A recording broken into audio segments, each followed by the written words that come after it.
Now I would like to call Mr. Rajiv Kolecha to give the introduction of guest of honor, Shri Ganpatji Chaudhary. सभी को फिर से सादर जय जिनेंद्र। मैं गणपत जी के इंट्रोडक्शन देने से पहले आप सभी को ये बताना चाहता हूँ कि हमारे बीच में मामी जी भाई साहब, गणपत जी भाई साहब, पंजाब और हरियाणा से, चंडीगढ़ से लगभग 80 सदस्य आपके प्रोग्राम को वो कोई एक संघ लेके बालोतरा नाकोड़ा जी बता रहे थे। उनको जब ये प्रोग्राम के बारे में बताया और भरत जी से इस बात को शेयर किया तो भरत जी ने कहा कि सबको अपने गेस्ट के रूप में बुलाना है। तो हमारे बीच में पंजाब, चंडीगढ़, लुधियाना से लगभग 80 सदस्य हैं जो ये प्रोग्राम में हमारे साथ हैं। और बालोतरा को आपने ये मौका दिया कि हम आपको होस्ट कर सकें और आपने खुद से ये मौका लिया कि आप गणपत जी को सुन सके के लिए बहुत बहुत धन्यवाद। तो आज हमारे साथ एक ऐसे शख्सियत हैं जिनकी कहानी सफलता की कहानी नहीं है बल्कि एक सफर है सपनों का, संघर्ष का, जोखिम लेने का और लगातार आगे बढ़ते रहने का। सोचिए एक व्यक्ति जिसने अपने बिजनेस करियर की शुरुआत एक स्कूटर से की और वो आज यहाँ वो व्यक्ति आज चार्टर प्लेन ओन कर रहे हैं। तो आज हम उनकी जर्नी सुनने के लिए, समझने के लिए, हमको ये जर्नी बहुत फैंसी लग रहा है कि कैसे गणपत जी साहब ने एक चार्टर बना लिया, बट उनके पीछे का उनका संघर्ष क्या था, उनका माइंडसेट क्या था, आज हम उनसे ये बात उनसे सुनने की कोशिश करेंगे। और जिटो का जो सबसे बड़ा ऑब्जेक्टिव है, यही ऑब्जेक्टिव है कि हमारे जो मेंटोर हैं, हमारे जो लीडर हैं, जिन्होंने बिजनेस वर्ल्ड में बहुत बड़ा मुकाम पहुंचाया है और ये सब आज गिवर्स वाली पोजीशन में। आज मैं गणपत जी को कोई एक काम बोलता हूं तो एक कॉल पे अवेलेबल है और यथासंभव कोशिश करते हैं कि वो काम किस तरह से किया जाए। ये सारे गिवर्स हैं। तो आज हम सब यहाँ उनकी वो लाइफ जर्नी जो स्ट्रगल भी हो सकती है, जो फैसिनेट भी कर सकती है, जिसमें चैलेंजेस भी हो सकते हैं, बट उसका रिजल्ट ये है कि now he is a successful businessman और he is into position of giver. Mister Ganpat Chaudhary, as a first generation entrepreneur and the driving force behind the Riddhi Siddhi Group, he does not just lead, he pioneers. Born in a small village, Garh Siwana, Bardmer district of Rajasthan, on 23rd March 1963, he completed his primary education in Garh Siwana and graduated in commerce from the University of Madras, Tamil Nadu. Mr. Ganpat's journey as an entrepreneur began in 1983 at the young age of 20. He joined his family business of trading in starch and allied products on a scooter. Within a short span of 2 years, he had acquired his first starch manufacturing plant, Glaxo. In spite of his humble beginning, he has witnessed several milestones, taking over the Hindustan Lever Biopolymers Unit, a strategic alliance with Rockwood, a joint venture with Rockwood, Ferrous France, acquired Sri Rama New Prints Limited. At present, he is the chairman and managing director of the Riddhi Siddhi Group, director of the Anup Engineering Limited, non-executive chairman of Sri Rama Newsprint Limited. The group manages several verticals of business including starch and allied chemicals, newsprint, writing and printing papers and real estate. Being passionate about the environment and sustainable practices, the group has also significantly invested in renewable energy with the setup of windmills in Tamil Nadu, Maharashtra and Gujarat. A visionary leader.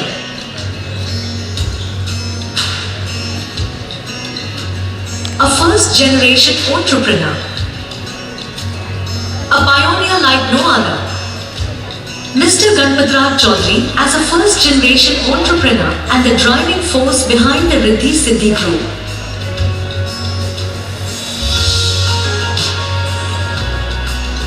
Born in a small village Garh Siwana, Rajasthan on 23rd March 1963 and he has completed graduation in commerce from the University of Madras, Tamil Nadu. Mr. Chaudhary's journey as an entrepreneur began in 1983. At the young age of 20, he joined his family business of trading in starch and allied products on a scooter and reached the soaring height of aircraft.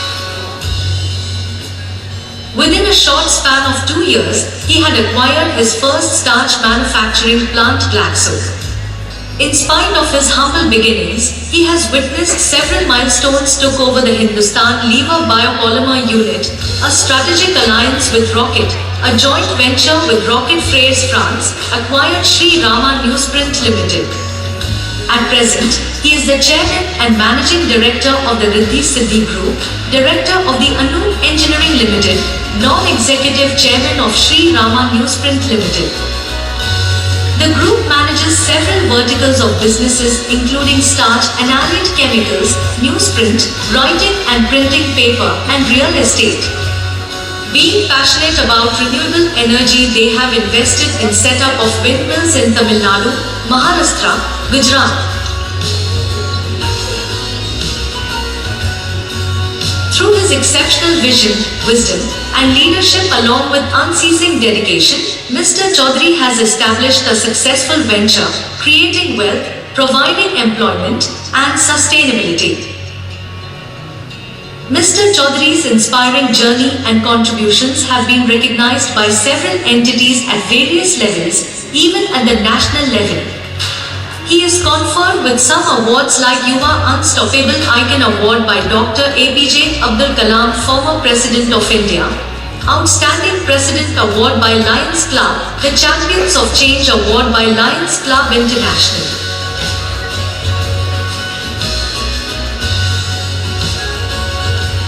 His entrepreneurial endeavors and accomplishments have been appreciated on several occasions by India's Prime Minister Shri Narendra Modi and Gujarat's ex-Chief Minister Shri Vijay Rupani. Mr. Ganpatraj Chaudhary is married to Srimati Raja Devi. They have a beautiful family consisting of two daughters Siddhi and Riddhi, son Siddharth, daughter-in-law Kavita, sons-in-law Nayan Shah and Ankit Lodha. His family is deeply religious and live by the tenets taught by Guru Bhagwans through Jain philosophy.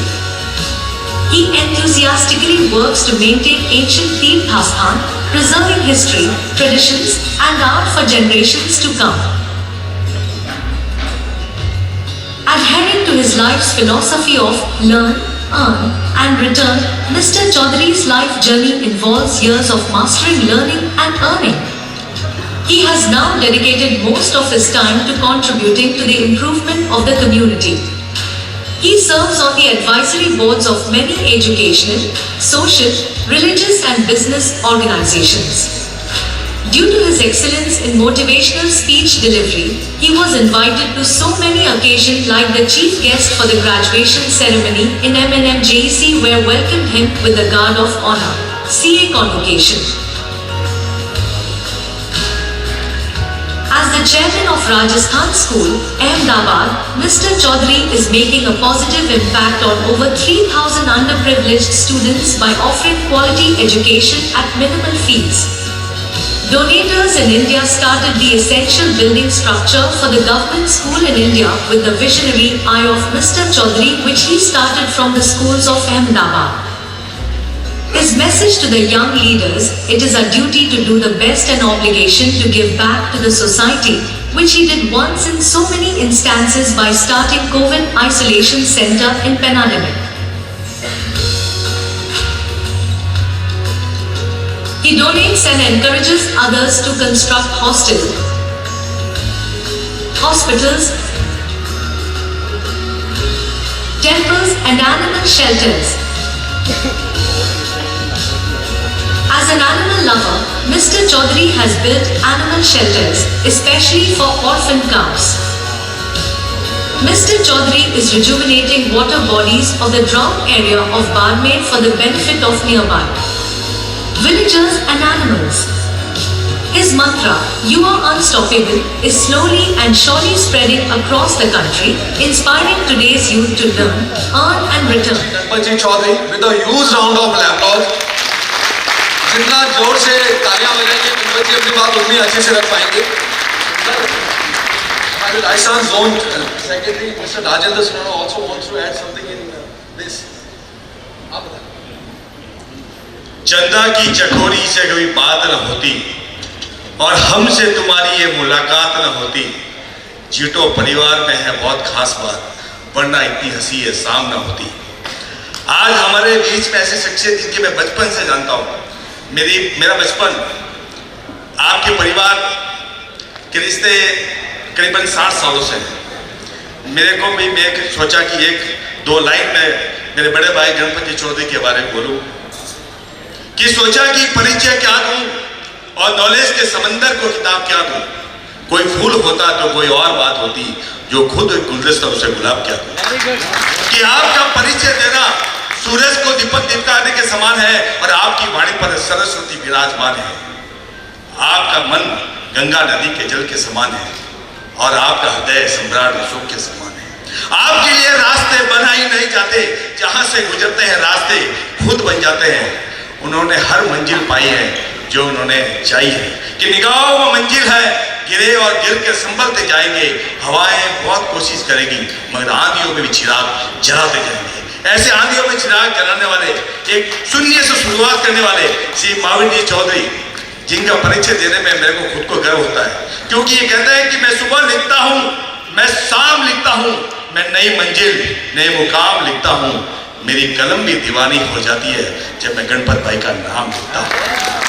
सब ये बहुत गर्व है कि आज मुझे गणपत भाई से दो बधाई कहने का मौका मिला। जय जिनेंद्र। ऊर्जा नहीं है हॉल में। जय जिनेंद्र। बहुत बहुत धन्यवाद। प्रभु श्री महावीर के चरणों में नतमस्तक वंदन।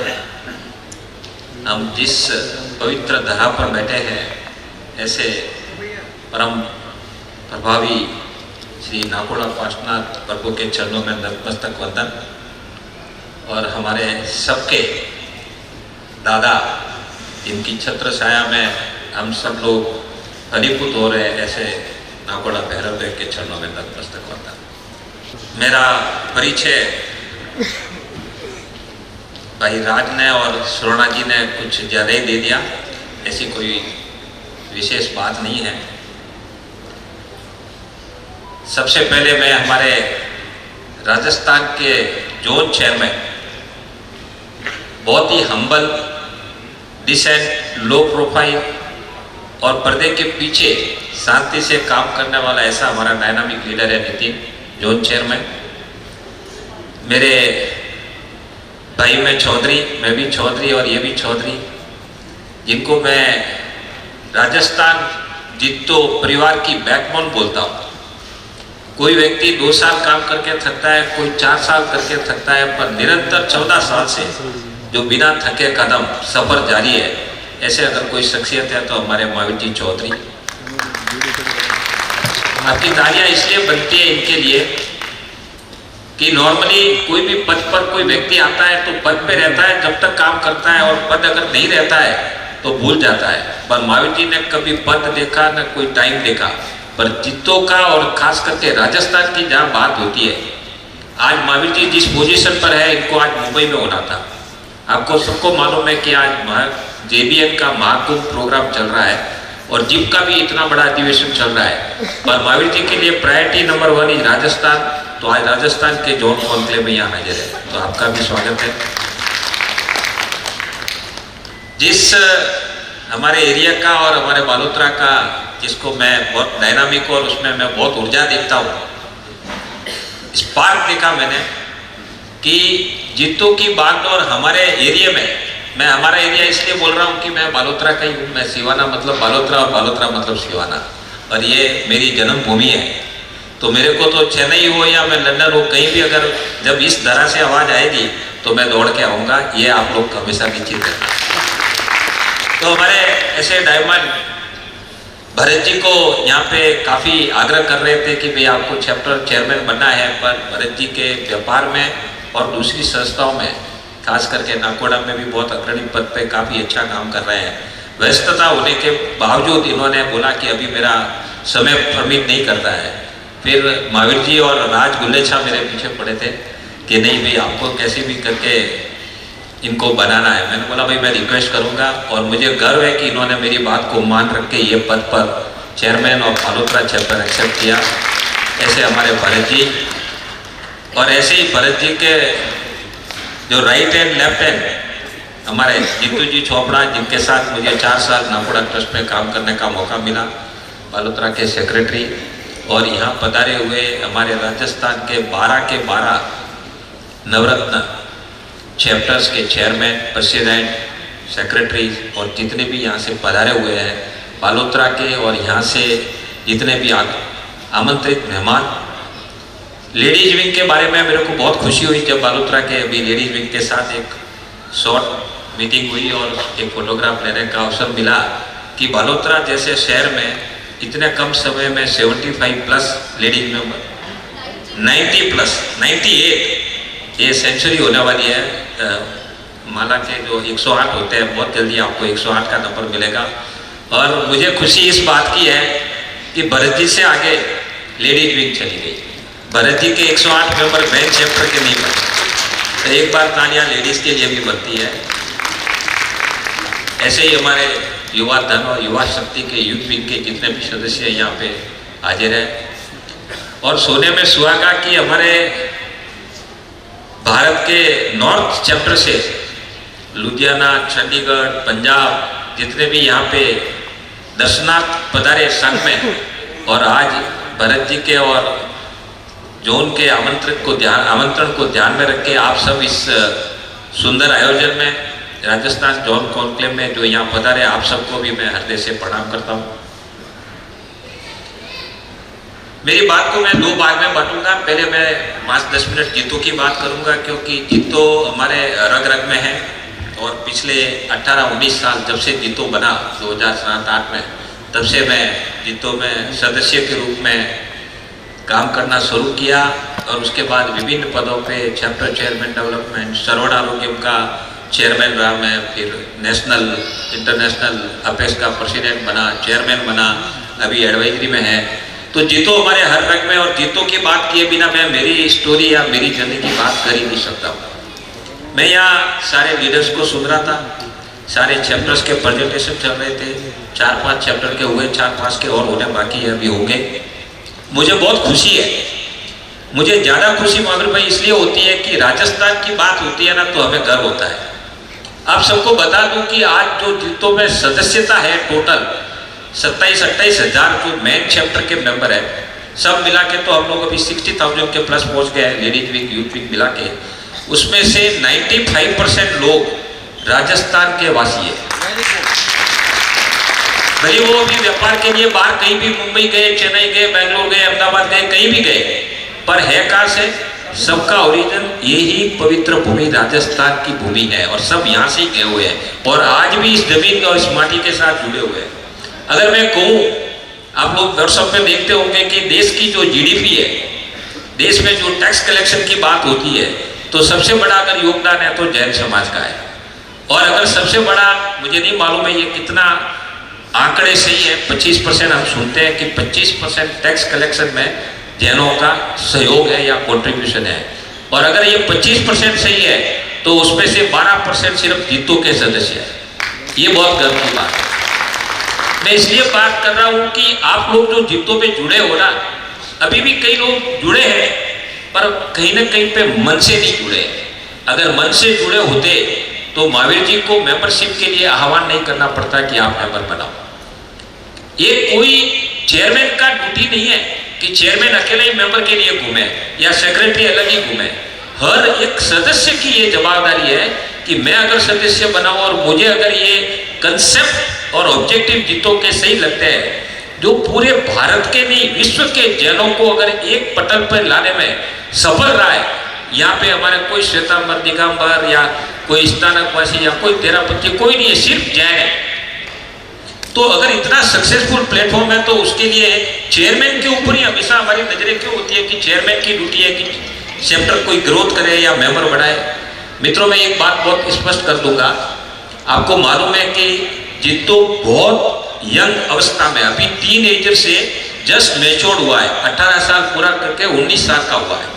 और ये 19 साल के अंदर में अगर विश्व में जैन समाज की कोई फाइनेंशियली अगर सबसे स्ट्रॉन्ग कोई संस्था है तो वो सिर्फ और सिर्फ आपका जीतो है। क्या आप में से कोई बता सकते हैं कि जीतो की बैलेंस शीट साइज क्या होगी? जीतो की आज बैलेंस शीट साइज क्या होगी, कोई बता सकते हैं? कई लोग तो इसको अभी भी अविश्वसनीय मान रहे हैं, कल्पना ही नहीं कर सकते हैं। जीतो की अभी बैलेंस शीट हमारी 1700 करोड़ रुपए की है, 1700 करोड़। अपने लिए गर्व की बात है कि आप एक कैसी संस्था के मेंबर बने हो। आप लाख या 2 लाख या 3 लाख 5 लाख जो भी देते हो, पर आपको गर्व होना चाहिए कि आपकी संस्था विश्व की जैन समाज की सबसे बड़ी संस्था है, उसके बाद सबसे फाइनेंशियली स्ट्रांग है, और जो हमारे ऑब्जेक्टिव है जो आपने देखे अभी चैप्टर के माध्यम से, मैं अगर ऑब्जेक्टिव पे बात करूंगा तो मैं मेरे जीवन की बात तो कर ही नहीं पाऊंगा, इतना मैं कह सकता हूँ। जीव की बात मैं करता हूँ। अभी मैं भरत जी से बात कर रहा था, जो ये एजुकेशन लोन असिस्टेंट प्रोग्राम जब मैं चेयरमैन था तब लॉन्च हुआ, उसके बाद शुक्राजी ने इसको आगे बढ़ाया, हितेश दोषी के, मालती के, इनके नेतृत्व में, और आज देखते ही देखते सिर्फ 2 साल के अंदर में 120 करोड़ रुपए का interest free loan Jain student को सैंक्शन हो चुका है। 120 करोड़। साहब ये बताइए कितनी संस्थाएं ये काम करती है। मैं जब जैन समाज में अलग अलग मुनियों के पास जाता हूँ, अलग अलग गच्छाधिपतियों के पास जाता हूँ, तो वो बात क्या करते हैं कि साहब हमारे समाज का बना हुआ है, हमारे समाज के लोग आते हैं तो हम मदद करते हैं। अरे भाई तुम्हारा समाज कौन सा, मेरा समाज कौन सा, हम जैन हैं तो जैन समाज बोलो ना। आजकल हम लोगों को बहुत बांट दिया है, कुछ हम लोगों ने बांट दिया, कुछ हमारे गुरु भगवंतों ने बांट दिया। वो लोग रेस्ट्रिक्ट करते हैं कि हमारे समाज का फंड ये स्थानकवासी समाज का है तो उन्हीं को देंगे, तेरापंथ समाज का है तो तेरापंथ का सदस्य होगा तो देंगे, या मंदिर वाले हैं तो बोले मंदिर वाला है। अरे ये क्या मचा रखा है। कहीं न कहीं पे हमारा जैन बच्चा अगर कहीं पे किसी को कोई जरूरत हो तो हमको बिना भेदभाव से उसको पढ़ने में मदद करनी चाहिए, और वो काम सक्सेसफुली जीप ने किया है। और हमारी कल्पना है जीतू जी, अभी हमारे पास में टोटल 300-325 मेंबर डोनर 54 लाख के बने हैं। बहुत जल्दी हम लोग इसमें 500 मेंबर बनाएंगे, और हमारी कल्पना है कि आने वाले 5 सालों में ये जो अभी हमारा फंड 150 करोड़ का है, इसको 500 करोड़ रुपए तक पहुंचाना है, क्योंकि डिमांड इतना है। आज एक बच्चा, अभी ये बालोतरा की बात कर रहे थे कि 15-15 लाख रुपए की 3 एप्लीकेशन सेंक्शन हुई। अभी मैडम ने 15 लाख बोले, फिर मैंने आपसे वापस डेटा लिया। 15-15 लाख रुपए के 3 एप्लीकेशन। मैं बोलता हूँ राजस्थान के जितने लोग बैठे हैं ना, आप इस योजना का भरपूर लाभ उठाना चाहिए। आपके क्षेत्र में कोई भी जैन भाई या जैन लड़की अगर पढ़ने में सक्षम है तो पैसों से वो बिना पढ़े रह जाए तो ये अपने ऊपर लांछन होगा। ये जीतों का दृढ़ निश्चय है कि हमारा कोई भी जैन भाई इररिस्पेक्टिव ऑफ एनी पंथ गज, अगर किसी को 5 लाख चाहिए, 10 लाख चाहिए, 15 लाख चाहिए, 20 लाख चाहिए, पढ़ना है तो पढ़ने के लिए पैसों की कमी आप उसको नहीं होगी। और इसका लाभ आपको सबको, जितने भी यहाँ पे पदाधिकारी बैठे, ये आपका फर्ज है। आपको अपने एरिया में रिसर्च करना चाहिए, पता लगाना चाहिए कि किस घर में पढ़ने वाला होनहार बच्चा है और उसको आगे लाना है, तो उसको आप जिम के माध्यम से लाभ दिलाइए। ये लाभ दिलाने के लिए ये संस्था बनी है। जितो सिर्फ 1 लाख, 2 लाख, 5 लाख रुपया फीस लेने से अब जितो नहीं चलेगा, ये आप सबको मालूम है। तो ये जो इतनी बड़ी अच्छी स्कीम है जिम की, इसका भी लाभ उठाइए। अनगिनत प्रोग्राम आपके जितों में चल रहे हैं। ये साल का मुझे बताते हुए खुशी है कि हमारा जो JATF है, एडमिनिस्ट्रेटिव ट्रेनिंग फाउंडेशन, उसके अंदर 40 से भी ज़्यादा हम लोग IAS, IRS और IPS बना चुके। ये साल में, 1 साल के अंदर में एक कलेक्टर बनता है ना तो उसके नीचे 5 लाख लोग काम करते हैं। आप देखिए हम लोग संख्या में बहुत कम है, हम राजनीति में तो बहुत आगे जा नहीं सकते हैं, पर हम आधिकारिक ये ब्यूरोक्रेसी के माध्यम से अगर हमारे ऑफिसर बनते हैं और कहीं हमारा जैन भाई जाके उसको बोलेगा कि साहब मेरे को तकलीफ है, थोड़ी आपकी मदद की जरूरत है, थोड़ी आपकी एडवाइस की जरूरत है, और वो जैन कलेक्टर अगर जितों के प्लेटफॉर्म से बनाए तो एक बार तो आपको बैठा के चाय पिलाएगा, और उसने बता के आपको चाय पिलाई, आपका आधा काम हो गया। ये पहले नहीं होता था सर। आज 400 बच्चे हमारे इनकम टैक्स कमिश्नर बन चुके हैं, कलेक्टर बन चुके हैं, बहुत सारे पदों पे चल चुके हैं। तो ये जितो जो काम करता है, जो अन्य समाज की संस्थाएं नहीं करती है, वो सब जितो करता है। मैं अगर हॉस्टल की बात करूं, आज जगह जगह पे हम लोग हॉस्टल खोल रहे हैं। मैं अहमदाबाद रहता हूं और मुझे अहमदाबाद में इस बार हॉस्टल के लिए सिर्फ 23 सीटें खाली हुई, और हमारे पास में 270 लोगों की एप्लीकेशन आई, और 270 में से 190 राजस्थान के बच्चों की थी। हमें बहुत खराब लगा कि हम उनको एडमिशन दे नहीं सकते, हमारे पास जगह नहीं है। तो आज जितो ने एक नया परिकल्पना उठाई है कि नेक्स्ट आने वाले 10 साल में हम 10,000 बेड, कितना 10,000 बेड की हॉस्टलें पूरे विभिन्न शहरों में बनाएंगे। ये ऑलरेडी चालू हो चुका है। ये कोई नेता घोषणा नहीं कर रहा है, न कोई इलेक्शन में वोट लेना है। अब आप देखिए 10,000 बेड, एक बेड में 20 लाख रुपए का खर्चा होता है, तो 10,000 बेड का प्रोजेक्ट कॉस्ट किया हुआ 2,000 करोड़। ये कोई छोटा काम नहीं है। अभी एक हमारे एडवाइजरी बोर्ड ने और मंथन ग्रुप ने एक नया निर्णय किया है। आज हमारे एजुकेशन की बहुत बड़ी समस्या है। बड़े शहरों में जैन बच्चों को एडमिशन नहीं मिलता है, क्योंकि या तो क्रिश्चियनिटी काम करती है या और समाज या प्राइवेट स्कूल जहाँ पे पैसे कम और व्यापार ज़्यादा, एजुकेशन कम और 2-2, 4-4, 5-5 लाख रुपए की फीस है। मेरे खुद के ग्रैंड डॉटर और ग्रैंड सन अदानी स्कूल में जाते हैं, 8 लाख 10 लाख रुपए की फीस देते हैं, लाइन में खड़े होकर देते हैं। तो जीतो ने ये निर्णय किया है कि आने वाले 10 साल में हमारे 100 स्कूल बनाने का ड्रीम है, बनेगी। तो एवरेज अगर 60 करोड़ होता है और 100 स्कूल बनाओ तो कितना का प्रोजेक्ट हुआ? 6000 करोड़।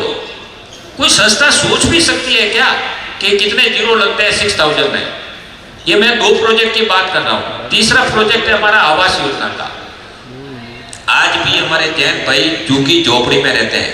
अहमदाबाद जैसे शहर में लोग रिक्शा चलाते हैं, कूली का काम करते हैं, उस्त्री की दुकान लगाते हैं, सब्जियां बेचते हैं। ये जैन धर्म के अनुयायियों का रियल में पिक्चर है।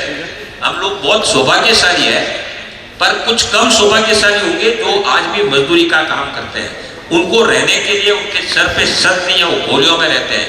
2000, 3000, 5000 में 10 बाई 10 के कमरे के भाड़े में रहते हैं। तो हम लोग अपने आप को बोलते हैं कि हम 25% टैक्स देते हैं, हम इतने बड़े हो गए, हम उद्योगपति हो गए, हम लाखों लोगों को जॉब देते हैं। तो कहीं ना कहीं हमारे जो अंडर जो कम भगवान की जिनके ऊपर कम कृपा रही है, क्या उनके लिए हम छत नहीं बना सकते हैं?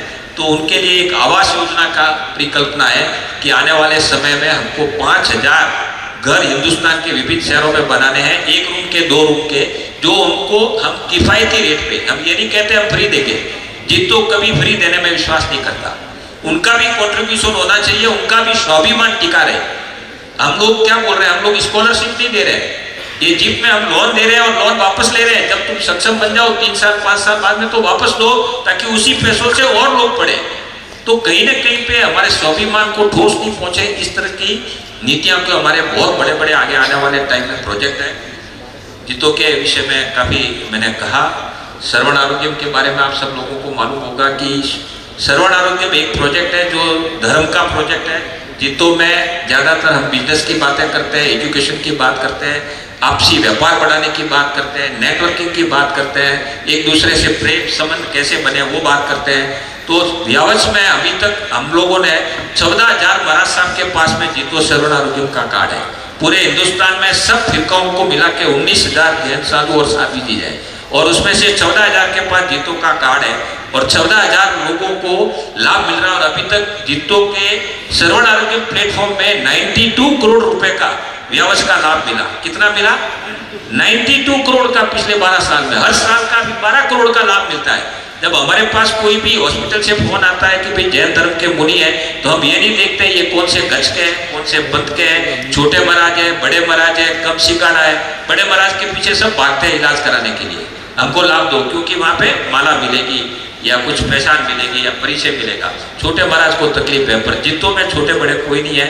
और 92 करोड़ का लाभ मिला। और अब बहुत सौभाग्यशाली है कि वो महाराज साहब की जो सेवा व्यावच कर रहे हैं, उन्हीं के आशीर्वाद से, अदर्शी आशीर्वाद से जितो आज दिन दुनिया और रात चौगुनी प्रगति कर रहा है। तो ऐसी सारी जितो की बहुत परिकल्पना है। आज जोन चेयरमैन और राज जी ने और सबने बताया ये शून्य से शिखर तक ऐसा कुछ है नहीं। सबसे पहले तो मैं इसी माटी में पला हूँ, बड़ा हूँ, जन्मा हूँ। यहाँ से सिर्फ 30-35 किलोमीटर की दूर में मेरा जन्म हुआ था, गढ़ सिवाना में। 1963 बॉर्न हूँ। लगता तो नहीं हो, पर हूँ। अपने मुँह से खुद बोलता। तो मेरा बेसिक एजुकेशन सिवाना में हुआ, गांव में पला, गांव में बड़ा हुआ, 11वीं क्लास तक यहीं पढ़ा। और उसके बाद में हायर एजुकेशन के लिए वहाँ पे व्यवस्था थी नहीं, तो मेरे पास 2 चॉइस थी, या तो जोधपुर जाऊँ। उस ज़माने में सब जोधपुर जाके कॉलेज करते थे, पर मैंने कोई ठान रखी थी कि मेरे को इंग्लिश बोलनी है, और राजस्थान में इंग्लिश उस ज़माने में चलती नहीं थी। तो मैं गाड़ी पकड़ के ट्रेन में बैठ के चला गया चेन्नई, और मद्रास में एडमिशन लिया मैंने। और मद्रास में मैंने 1983 में कॉलेज पास आउट की। और उस ज़माने में शादी जल्दी होती थी, तो मेरे 20 साल की उम्र में मेरी शादी हो गई। तो 83 में अप्रैल में मैं कॉलेज पास आउट हुआ, और पास होते ही मुझे घोड़ी पे बैठा दिया और शादी हो गई। ईश्वर की कृपा से शादी के बाद में 3 बच्चे हुए। मेरे 2 डॉटर है, रिद्धि सिद्धि जो मेरे कंपनी का नाम है और मेरे ग्रुप का नाम है, वो मेरे डॉटर के नाम पे रखा हुआ है। एक डॉटर रिद्धि है, एक सिद्धि है और एक सन है मेरा Siddharth. Siddharth is well settle in business, rather he is taking more care of the business than me. मैं तो अभी आजकल 60-70% सामाजिक और समाज के कामों में ज़्यादा व्यस्त रहता हूँ। मैं उस पर आऊँगा कि क्यों करना चाहिए टाइम के साथ में, जो नॉर्मली राजस्थान के लोग अपना पावर नहीं छोड़ते हैं। I will come to that later, but मैंने सब काम समय से पहले करने की कोशिश की। तीनों बच्चों की शादी हो गई और मेरे सिर्फ आधा दर्जन ग्रैंड चिल्ड्रन है, ज़्यादा नहीं है। 3 मेरे ग्रैंड डॉटर है, 3 ग्रैंड सन है। आया ना हंसना, कितनी खूबसूरत हंसी आपके से, मजा आ गई मेरे को। शर्माओ क्यों? तो 3 द्वैता द्वैती है और एक मेरा पोता पोती है, सॉरी 2 द्वैती और 2 द्वैते हैं। तो वेल सेटल फैमिली है एंड बच्चे अपना अपना काम कर रहे हैं और मैं मेरा काम जैसे कर रहा हूँ। मैं अगर मेरी व्यापार की जर्नी पे रहूँ, नॉर्मली ऐसे देखा गया है टिपिकली राजस्थान की फैमिली में जो घर में जो चल रहा होता है उसी की गाड़ी में बच्चों को बैठा दिया जाता है कि भाई दुकान पे बैठ लो, तुम हमारे धंधे को आगे बढ़ाओ। ये नॉर्मल होता है। पर जब मैं कॉलेज में पास आउट हुआ तो शुरू से ही दिमाग भगवान ने कुछ विचित्र बनाया था कि कुछ नया करना है। तो हमारा सेलम तमिलनाडु में बिजनेस था परिवार का और साबूदाना और टपियाको स्टार्च का धंधा था। और सुराना जी जो अभी बोले, इनके साथ ये हमारे टपियाको स्टार्च 50 साल से पाली और बालोतरा में बेचते हैं। इनके साथ व्यापारिक और पारिवारिक दोनों संबंध है। और साबूदाने का दैट वाज द बिजनेस। 1983 में शादी के बाद 84 में मैंने बिजनेस ज्वाइन किया और 85 में मुझे अहमदाबाद भेजा गया वहाँ से कि भाई आपको अहमदाबाद ऑफिस करनी है। उसके पहले हम जॉइंट फैमिली में थे, फिर अलग हुए तो मेरे को बोला ऑफिस करनी है। तो मैं 85 जनवरी में अहमदाबाद आया और तब से मैं पिछले 40-42 साल से अहमदाबाद में हूँ। जैसे होता है, शुरू में मैंने व्यापार जो घर का था ट्रेडिंग का चालू किया, वहाँ से माल आते थे, हम यहाँ बेचते थे, मार्केटिंग करते थे। पर एक कीड़ा था दिमाग में कि कहीं ना कहीं पे हमको कुछ और करना है। तो घटना ऐसी हुई मित्रों की, एक बार मैं ट्रेडिंग में था तो एक कस्टमर है century textile. I think textile में जितने लोग हैं, सेंचुरी ऐसी हिंदुस्तान की सबसे बेस्ट कंपनी थी बिरला ग्रुप की, और वो मेरा कस्टमर था और हम लोग माल बेचने जाते थे। तो वहाँ पे एक मिस्टर गर्ग थे और मैं एक बार वहाँ गया और मैंने मेरा कार्ड भेजा। तो पहले तो 1 घंटा बैठाया और घंटा 1.5 घंटे के बाद मुझे बुलाया और अंदर आते के कैबिन में जैसे ही घुसा तो मैं चेयर पे बैठूं उसके पहले पूछा कि क्या आप मैन्युफैक्चरर हो? बैठने तक नहीं दिया। मैंने बोला सर मैं तो मैन्युफैक्चरर नहीं हूँ, मैं तो ट्रेडर हूँ। हम लोग किसी से माल लेके आपको माल बेचते हैं। तो उसने बोला कि हमारे यहाँ पे ट्रेडर की कोई ज़रूरत नहीं है, हम लोग ट्रेडर से डील नहीं करते हैं। अब बात ये हुई कि उसका कहना हुआ मुझे कहीं ना कहीं पे खनक 30 पहुँची कि 2 घंटा बैठाया, मुझे बुलाया अपॉइंटमेंट देके और मेरे को मेरी बात सुने बिना उन्होंने बोला ट्रेडर का। तो उस दिन मेरे दिमाग में आई कि कहीं ना कहीं पे ट्रेडर की वैल्यू नहीं है और मैन्युफैक्चरर की वैल्यू है। तो हम लोगों को कहीं ना कहीं मैन्युफैक्चरर बनना चाहिए। उस टाइम में मैं 24-25 साल का था, नया नया बिजनेस में था। और नए जब बिजनेस में होते हैं तो पावर बड़ों का चलता है, छोटों का नहीं चलता है, सुनवाई नहीं होती है। तो जब 26 साल का हुआ तो मैंने मेरे घर पे प्रपोजल दिया कि हमको एक फैक्ट्री लगानी है और स्टार्च मकई से हम बनाएंगे। तो नॉर्मली सीधा ऐसे ही होता है ना घर में कि यार कल का बच्चा है और हमें आके सिखाता है। तो मेरा कहने का मतलब ये है कि यहाँ पे 2 बातें सीख मिलती है कि अगर आपके ऊपर कोई नेगेटिव कमेंट करे तो उसको आप नेगेटिव मत लो। उसने बोला हमारे यहाँ पे ट्रेडर की जगह नहीं है, तो आप उससे क्या सीख के बाहर निकलते हो। तो मैंने वहाँ से सीखा कि मुझे मैन्युफैक्चरर बनना है। एक सपना उस दिन से देखना शुरू कर दिया दिमाग में कि एक न एक दिन इंडस्ट्री चलानी है, ट्रेडर नहीं रहना है। जब घर में मैंने प्रपोजल रखा, उस टाइम में 5.5 करोड़ का प्रोजेक्ट था। रोज डेज 92 5.5 करोड़ भी बड़े होते थे। तो घर वालों ने बोला ये तो हम लोग तो प्रोजेक्ट डालेगा तो बैंक का पास जाएगा, लोन लेगा, और हम चौधरी हम तो लोन देते हैं, मार्केट में शराबी देते थे, चौधरी तो लेंडर है, बोरोर कैसे बन सकते हैं। तो घर में एक बोरोर होना भी एक श्राप माना जाता था, जो कि एक गलत मिथ्या है। आप बोरोर नहीं हो, आप बोरो कर रहे हो आपके बिजनेस के लिए। There is a difference. अगर आप बोरोइंग करते हो आपके पर्सनल के लिए, गाड़ी खरीदना है, एयरक्राफ्ट खरीदना है, बंगला खरीदना है, फर्नीचर खरीदना है, और फिर अगर बैंक का लोन लेते हो तो वो गलत है। There should not be no loan for luxury. Loan luxury के लिए नहीं होना चाहिए, लग्जरी अपनी कमाई पे होनी चाहिए, एक्स्ट्रा इनकम पे होनी चाहिए। पर अगर आप व्यापार में लोन लेते हो तो वो गलत नहीं है। तो मैंने एप्लीकेशन रखी थी 1.2 करोड़ की उस जमाने में, तो मेरे घर में बहुत चर्चा चली कि ये हमको कर्जदार बनाना है, क्योंकि उसके पहले घर में लोन था ही नहीं। भगवान की कृपा से वो जमाने में भी चौधरी परिवार ऐसा बोलते थे, मुझे मालूम नहीं, करोड़पति बोलते थे वो जमाने में, तो बोले ये हमको कर्जदार बनाएगा। तो 1 साल लग गया मुझे घर में कन्विंस करने में कि फैक्ट्री लगानी नहीं लगानी, ये लोन होगा वो होगा, जो नॉर्मल है।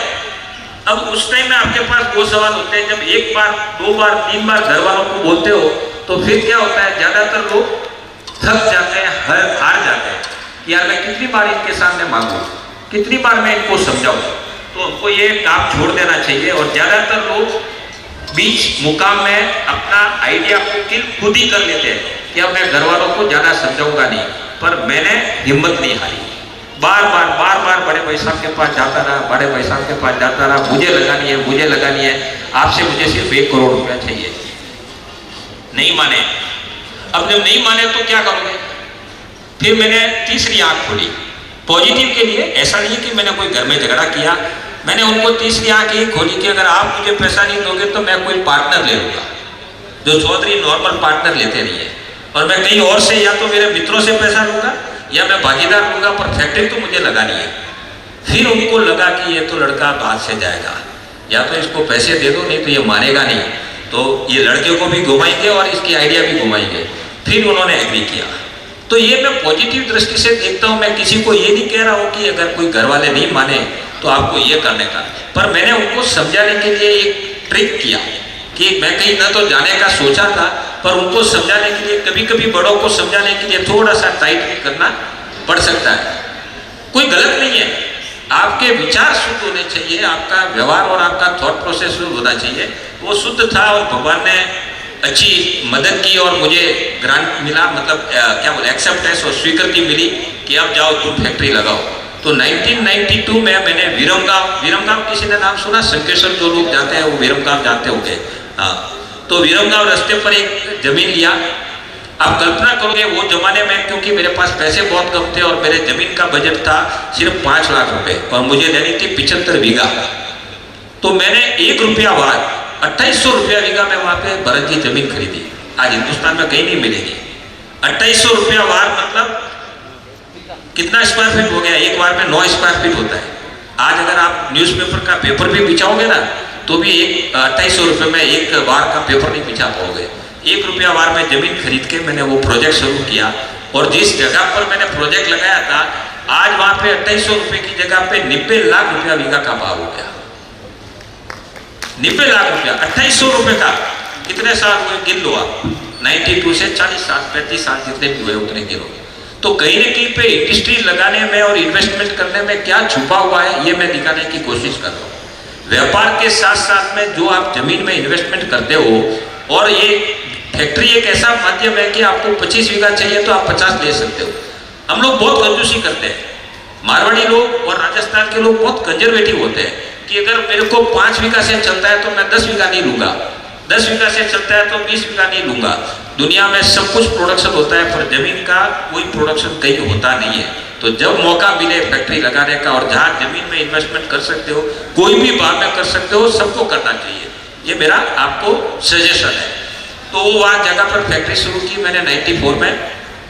छोटी सी फैक्ट्री थी उस जमाने में, मेरे लिए बड़ी थी 5.5 crore, but 75 ton per day. आप देखा मेरा कॉर्न, मक्का जो होता है, मक्का को पीस के हम लोग स्टार्च बनाते हैं। मैंने कॉर्न फ्लोर यूज़ करती होगी, आइसक्रीम में कस्टर्ड पाउडर यूज़ करती होगी, और यहाँ टेक्सटाइल वाले बैठे हैं वो कपड़ा को कड़क करने के लिए, कपड़े को फिनिश करने में, दवाई में। आप जितनी भी टैबलेट खाते हो ना, हर गोली वाइट कलर की होती है। और आप देखते हो मैं कॉम्बीफ्लेम लिया या डोलो लिया या सेरोडोल लिया, कुछ भी लिया, तो जितनी आप गोली देखते हो वो 99% वो गोली जितनी वाइट दिखती है उसमें हमारा स्टार्च है। कोई भी टैबलेट खा लो और उसमें दवाई 1% ही होती है। तो दवाई किससे बनती है? वो भी स्टार्च से बनती है। तो स्टार्च के 1000 एप्लीकेशन है। आप जो ये लगाते हो ना कंकु और क्या बोलते हैं, तिलक, गुलाल, ये जितनी भी दिखती है ना सब स्टार्च से बनती है। कई लोगों को मालूम ही नहीं है स्टार्च से क्या क्या बनता है, स्टार्च से 1000 प्रोडक्ट बनती है। सुबह उठते हो तो आप हमारे बिना शुरुआत नहीं करते हो, टूथपेस्ट करते हो तो टूथपेस्ट में हम है, रात को बेडशीट पे सोते हो उस बेडशीट में भी हम है। तो पूरी दिनचर्या में स्टार्च की कोई ना कोई प्रोडक्ट आप कोई ना कोई रूप में यूज करते ही हो। ये हमारा मेजर बिजनेस है। तो हमने ये फैक्ट्री शुरू की 1994 26 जनवरी को। उसके बाद में फिर हमने कभी पीछे मुड़ के नहीं देखा, हालांकि बहुत लॉस था।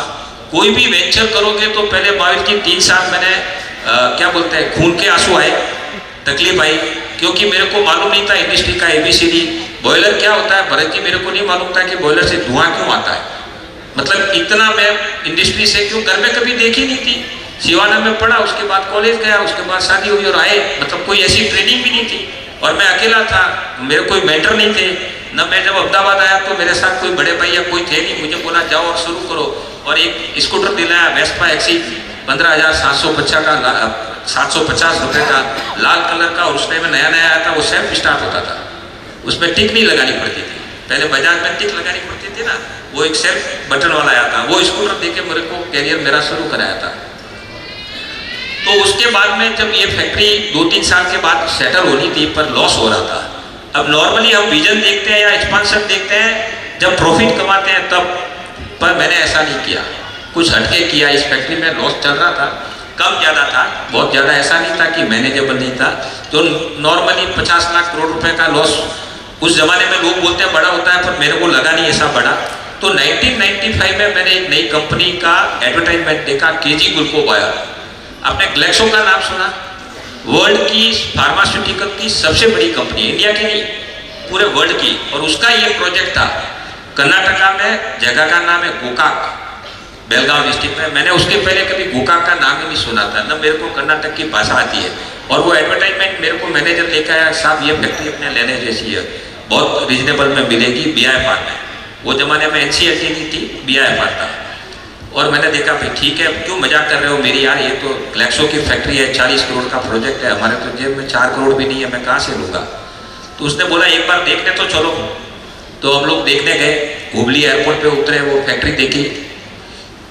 मेरे को देखते ही लगा एकदम वाव फैक्टर, एकदम पैलेस जैसा, बहुत सुंदर फैक्ट्री बनाया था। 1986 में अगर 40 करोड़ की फैक्ट्री है तो आज 500,000 करोड़ की फैक्ट्री होगी, वो बनी नहीं सकती आज। जब 150 रुपया कंस्ट्रक्शन होता था वो जमाने में, स्टेनलेस स्टील का भाव 70 रुपया था, आज 400 रुपया है। तो बहुत सुंदर फैक्ट्री थी। फिर से ईश्वर की कृपा है, क्योंकि मैं बहुत डिटेल में नहीं जाऊंगा, पर एक घटना का मैं बोरा देना चाहूँगा। BIFR में जब हमने हमारी फाइल लगाई और एप्लीकेशन किया, ICICI ऑपरेटिंग एजेंसी थी और 8 बैंकें थी, SBI, bank of India, central bank, फिर UTI, LIC, टोटल 8 लेंडर थे। और मैं वहाँ जाता था 1995 में, इसका मतलब मैं 29 ईयर का था, 30 का। और मेरे एक एडवाइजर थे, मेरे मित्र महेंद्र लोढ़ा, शायद आप काफ़ी लोग परिचित होंगे, जोधपुर के हैं, गुमान जी लोढ़ा, जो पहले चीफ जस्टिस थे, अपने पाली से MP थे, उनके सुपुत्र है, अभी मेरे वेवाई भी है, क्योंकि उनका छोटा भाई का लड़का मेरा जवाई है, अंकित लोढ़ा। तो वो मेरे एडवाइजर थे, हम लोग जाते थे BIFR में। एक बार ऐसा हुआ, BIFR में जज होते हैं और जजमेंट देते हैं, जस्ट लाइक ए कोर्ट। तो एक उषा बोरा करके मैडम थी, तो उसने मेरी बैलेंस शीट देखी रिद्धि सिद्धि की 93 में, जब मैंने पब्लिक इशू लाया था, मेरी लिस्टेड कंपनी है। तो उसने बैलेंस शीट देखी, ऐसे ऐसे करके बोला दिस कंपनी, कि उसने बोला कि आप कर क्या रहे हो। बैंक वाले को उसने थोड़ा डांटा कि आप मारुति कार के ऊपर ट्रक लाद रहे हो।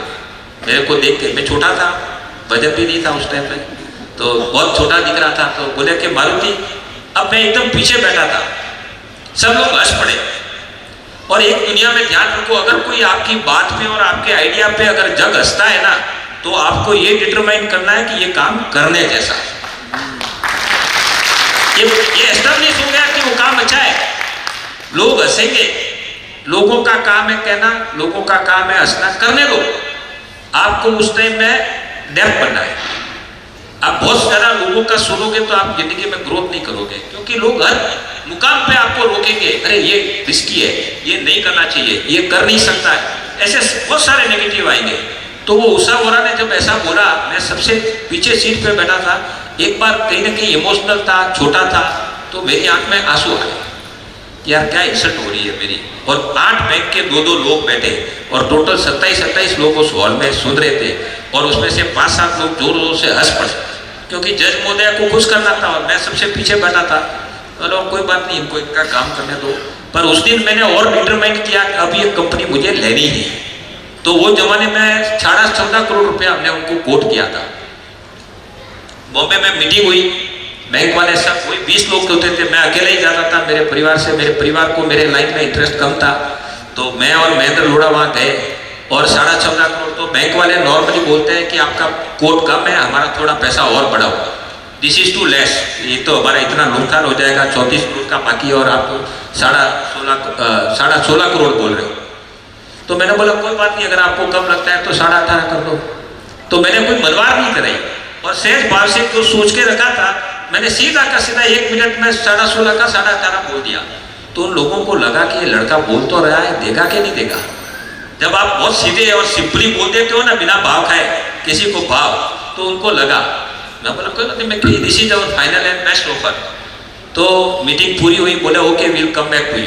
फिर मीटिंग के बाद में उन्होंने बोला कि this is a big deal और आप अपने नेक्स्ट मीटिंग में आपके पिताजी को लेके आओ, क्योंकि मैं सिद्धार्थ जैसे बहुत पतला उस टाइम में लीन था और होते हैं ना 29 साल के जो होंगे वो होंगे।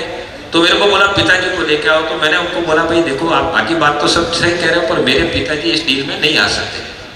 तो बोला इतना बड़ा ट्रांजैक्शन है तो आपके फादर क्यों नहीं आएंगे। मैं बोला वो नहीं आएंगे, अगर आपको उनको मिलना है तो आप वहाँ जा सकते हो। तो बोला वी डोंट माइंड गोइंग। पर मैं तो वो कहाँ है, मैंने बोला वो तो हेवन में, स्वर्ग में। तो हंस पड़े, मेरे पिताजी है नहीं, मैं लाऊं किसको, वो स्वर्ग सीधा गए हैं। तो उनको लगा कि ये बच्चा मजाक कर रहा है या ऐसा कर रहा है। तो मैं बोला आप क्यों जिद पकड़ रहे हो, आप बिजनेस करने की बात कर रहे हो, आप मेरे को क्यों प्रेशर कर रहे हो, पिताजी को लेके आओ। आई एम हियर, मैं मेरा कमिटमेंट करता हूँ, मेरा क्रेडेंशियल देख के आपको देने का है। फिर उनको बात में समझ में आई कि छोकरा कुछ बात तो कर रहा है दम वाली। तो फिर नेक्स्ट मीटिंग के अंदर में वो प्रपोजल एक्सेप्ट हुआ और दिसंबर 15, 1995 में हमारे फेवर में BIFR ने ऑर्डर पास किया। इंडिया की वो जमाने की बिगेस्ट कंपनी थी KG गुल्को बायर्स लिमिटेड, कर्नाटका। और वो हमारी जर्नी में टर्न अराउंड पॉइंट था कि इतनी बड़ी कंपनी, मेरे से पहले इंडस्ट्री में सब बड़े थे मेरे से, मैं सबसे छोटा था और सबसे छोटा आदमी ने वो ऑर्डर या वो जो हमारे फेवर में आ गया या हमारे वो आ गया। तो वो उस टाइम में एक बहुत बड़ी न्यूज़ की हेडलाइन था टाइम्स ऑफ इंडिया में वगैरह सब कि एक छोटी कंपनी रिद्धि सिद्धि अहमदाबाद की इस कंपनी ने KG गुल्को एक्वायर किया, टेक ओवर किया। पर वो जिंदगी का टर्निंग पॉइंट था। मेरी पैशन रही है कि जिंदा आदमी को तो हर दौड़ाता है, पर मेरा एक शौक है मुर्दे में प्राण फूंकना। मतलब इनडायरेक्टली मैं ये कह रहा हूँ, जो बीमार और सिक कंपनियां होती है ना, मैं उसको टेक ओवर करता हूँ। लगी लगाई फैक्ट्री लेता हूँ, एक फैक्ट्री लगाऊं मैं, पहली फैक्ट्री जमीन लेके लगाई तो मेरे बाल कम हो गए, अब तो बहुत और ज्यादा कम हो गए। मतलब 3 साल 2 साल जमीन क्लियर करो, लाइसेंस लो, परमिशन लो, बहुत टाइम जाती है। पर एक लगी लगाई फैक्ट्री मिलती है और उसको दौड़ाने में मजा आती है। तो KG गुल्को बायर फर्स्ट सिक कंपनी थी जिसमें 34 करोड़ का टर्नओवर और 34 करोड़ का लॉस था। मतलब क्रॉनिकल सिक मतलब कोई एक बीमारी नहीं थी, 25 बीमारी थी। उसके बावजूद वो हमने टेक ओवर की, 3 साल लगे और 2001 में वो प्रॉफिट में आई। और उसके बाद में वो इंडिया की सबसे बड़ी largest company and most profit making company बनी। जो कंपनी 100 टन की थी उसको 750 टन पे पहुंचाया, 100 टन से 7 गुना किया विद इन द 4 टाइम और इंडिया की बड़ी कंपनी बनी। जर्नी यहाँ नहीं रुकी, क्योंकि जैसे जैसे आप सक्सेस होते हो और अगर आपको टेक्नोलॉजी आ जाती है कि मैं बीमार कंपनी को कैसे सही करूँगा और कैसे चला पाऊँगा। और माइंडसेट ये था कि मैं अहमदाबाद में रहता हूँ, राजस्थान के लोगों को एक और तकलीफ है, हम लोग इंडस्ट्री में बहुत पीछे हैं। नॉर्मली मारवाड़ी समाज इंडस्ट्री में, क्योंकि रिस्क लेनी हमको सीखा ही नहीं, हम लोग किनारों पे तैरने में विश्वास करते हैं और बिना रिस्क लिए आप इंडस्ट्रियलिस्ट नहीं बन सकते हो। तो हर जगह पे आपको कोई ना कोई रोकता है, टोकता है। तो जब ये टेक ओवर किया और इसके बाद में एक और अपॉर्चुनिटी आई हिंदुस्तान लीवर की। हिंदुस्तान लीवर 2005 में मेरी लिस्टेड कंपनी थी, मोतीलाल जी सिर्फ 5 करोड़ में वो यूनिट खरीदा। नॉर्मली फॉरेन की कंपनियां आके इंडियन को खरीदती है, पर मेरे हाथ में कुछ ऐसा लिखा हुआ था कि मैं इंडियन फॉरेन की कंपनियां खरीदूंगा। तो पहले ग्लेक्सो का लिया, उसके बाद यूनिलीवर 2005 में सिर्फ 5 करोड़ में वो यूनिट ली थी। वो जमाने 2005 में 5 crore was not that big for me, जितना मेरे को 93 में था। तो मैंने लिया और मजे की बात है कि मेरी मार्केट कैप और मेरा शेयर का भाव इतना बढ़ा कि एक दिन में 50 करोड़ रुपया बढ़ गया। 5 करोड़ लगाया और 50 करोड़ बढ़ गया, क्योंकि बाजार में CNBC पा रहा था, Riddhi Siddhi acquired Unilever, Hindustan liver. अब हिंदुस्तान लीवर तो वर्ल्ड की बेस्ट कंपनियों में नाम था। तो कहीं ना कहीं पे आपको ये नहीं बात, और 5 करोड़ में से 3.5 करोड़ का अंदर रॉ मटेरियल पड़ा था, तो मेरे घर के पैसे लगे ही नहीं। उसके बाद भी लोग वहां गए, कई लोग गए, पर उन्होंने खरीदी नहीं। मैं गया, आपकी नजर कैसी है, आप क्या देखते हो उसमें और आप क्या जजमेंट लेते हो, उसके ऊपर में आपकी परचेज वैल्यू और आपका ये सब डिसीजन होता है। That was a second acquisition. फिर 2007 में एक अपॉर्चुनिटी आई, अटल बिहारी मनाली गए थे घूमने के लिए, और आपको मालूम है वहाँ पहाड़ी क्षेत्रों में उत्तराखंड बद्दी में उन्होंने टैक्स हॉलीडेज दिया, no income tax, no sale tax वगैरह वगैरह। तो हम लोग 2007 में पंतनगर हल्द्वानी नैनीताल के पास पहुंच गए। उस टाइम में मेरे भाई के लड़के आ गए थे बिजनेस में, ऑस्ट्रेलिया से पढ़ के, तो उनको सेट करना था। और मैं हमेशा ये मानता हूँ कि एक दुकान में एक सेट होना चाहिए। राजस्थान के लोग पीछे रहने का एक और कारण है कि एक दुकान पे 4 सेट रखते हैं। 4 लड़के हैं तो चारों भाई बैठाते हैं, 5 लड़के हैं तो 5 ही बैठाते हैं। कौन लड़का कर रहा है कौन नहीं कर रहा है किसी को नहीं मालूम। फिर क्या सूखे के साथ में गीला और कुछ कम और सब चलाते हैं। तो वो कहीं ना कहीं पे बच्चे को करने का एक दिखना, अपना खुद का दिखाने का मौका ही नहीं मिलता है। तो मेरी एक थॉट थी कि मेरे 4 लड़के थे, मेरे भाइयों के, बड़े भाई के 3 लड़के और एक मेरा, तो 4 फैक्ट्री करनी है। एक फैक्ट्री पे एक ही मालिक होना चाहिए, एक म्यान में एक ही तलवार होनी चाहिए, तो ही वो काम करके दिखा पाएगा। अगर एक दूसरे को पूछ के धंधा करना है, पूछ के काम करना है, तो वो बड़ा आदमी नहीं बनेगा। तो हमने 2007 में ये किया। 2010 में आता हूँ मैं, हमको जब हम लोग 1 करोड़ से 100 करोड़ पे पहुंचे, 100 करोड़ से 1000 करोड़ के टर्नओवर पे पहुंचे 2010 में। और भरत जी मेरी पब्लिक लिमिटेड कंपनी है। 2010 में हम इंडिया की टॉप 200 कंपनीज में आ गए थे। उस जमाने में टर्नओवर इतने नहीं होते थे 2010 में, और वो टाइम में 258 करोड़ का 1000 के टर्नओवर में प्रॉफिट था। वो तो आज भी आप इंटरनेट पे देख सकते हो, क्योंकि लिस्टेड कंपनी है तो स्टॉक एक्सचेंज में सब डेटा होते हैं। फिर हमको प्रपोजल मिला एक फॉरेन की कंपनी से कि हम आपकी कंपनी खरीदना चाहते हैं। अब जब आपका डेट जीरो, 1 पैसे का लोन नहीं, आप 200-250 करोड़ रुपया कमा रहे हो, और वो भी 2010 में, और बिजनेस में 1000 करोड़ का टर्नओवर है, तो टांग पे टांग रख के धंधा करना था। लोग दौड़ रहे थे, हमको नहीं दौड़ना था। तो बात ऐसी आई कि अब बेचे क्यों, और बेचे तो हमारे लड़के क्या करेंगे। फिर से परिवार खड़ा हो गया आगे इसमें कि हमको तो नहीं बेचनी है। अब यहाँ ये बात आती है कि आप बिजनेस क्यों करते हो। बिजनेस करते हैं हम पैसा उपार्जन के लिए। अब लोग ये भूल कर देते हैं कि बिजनेस के साथ में इमोशनल अटैचमेंट कर देते हैं। अरे इमोशनल करने के लिए हमारे घर में सजीव प्राणी है, हमारे माँ है, बाप है, पत्नी है, बच्चे हैं, सब है। ये बिजनेस, ये प्रॉपर्टी, ये घर, ये तो हमने बनाए। आज ये है, कल नया बनाऊंगा, परसों नया बनाऊंगा। तो इसके साथ इमोशनल अटैचमेंट कभी मत रखना। अगर आप इमोशनल अटैचमेंट रखोगे तो घर का इमोशन खत्म हो जाएगा, बिजनेस में कब जाएगा।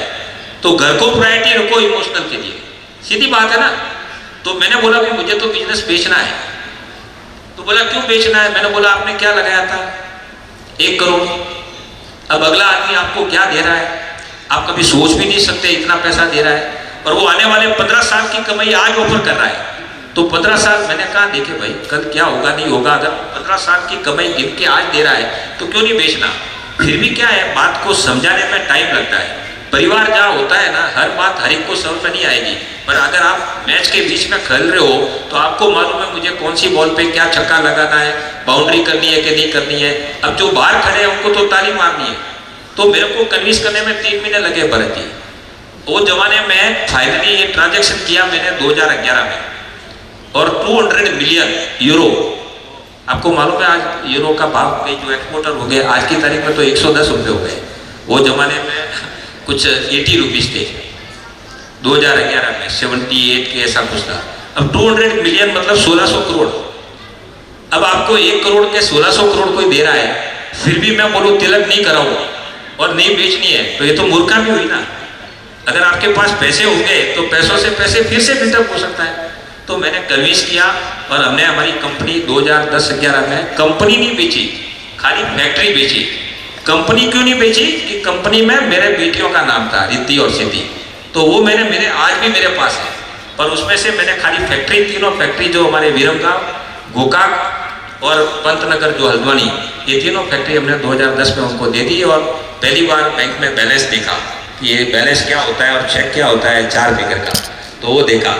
फिर घर वाले बाद में कन्विंस हुए, तो उनको लगा यार अपने तो सही टाइम पे निकल गए, नहीं तो बस जाते हैं। ये तो बाहर की कंपनी है, 4 बिलियन यूरो उस टाइम उनकी 4,000 करोड़ की साल की प्रॉफिट है, ये अपने को मार देगा आके। एक फियर फैक्टर रहता है इंडियन को कि फॉरेन की कंपनी आके अपने को मार देगा, पर somehow that journey was a very good journey।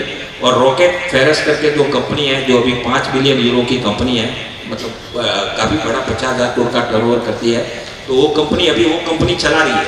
अभी उसका नाम हो गया rocket India private limited, Riddhi Siddhi उसमें अटैच नहीं है। और हमको जब कंपनी बेचते हैं तो फॉरेन की कंपनी 5 साल नॉन कम्पीट क्लॉज लगाती है। जैसे बहनों को ये बोलेंगे यार बिजनेस की भाषा कर रहे हैं, क्या बात है, तो नॉन कम्पीट मतलब वो धंधा जो आप बेच रहे हो 5 साल वो बिजनेस आप आ नहीं सकते, आपको बाहर कर देते हैं कि 5 साल आप सेम लाइन में नहीं आ सकते हो। तो हमने वो agreement part of business deal था तो हमने साइन किया। तो हम लोग 2012 से 2017 उस धंधे से बाहर हो गए, स्टार्च में नहीं थे। तो इन बिटवीन हमारे पास पैसा तो था पर धंधा नहीं था। मेरे को इतनी धंधा करने की उतावड़ नहीं थी कि मैं 50 साल का था। मैं बोला मुझे तो अब सेवा करनी और बांटना है, अर्पण करना है, वापस देना है, कुछ बहुत सारे कुछ सपने थे। और मैं सामाजिक क्षेत्र में 2050 से फुल टाइम काम कर रहा हूँ।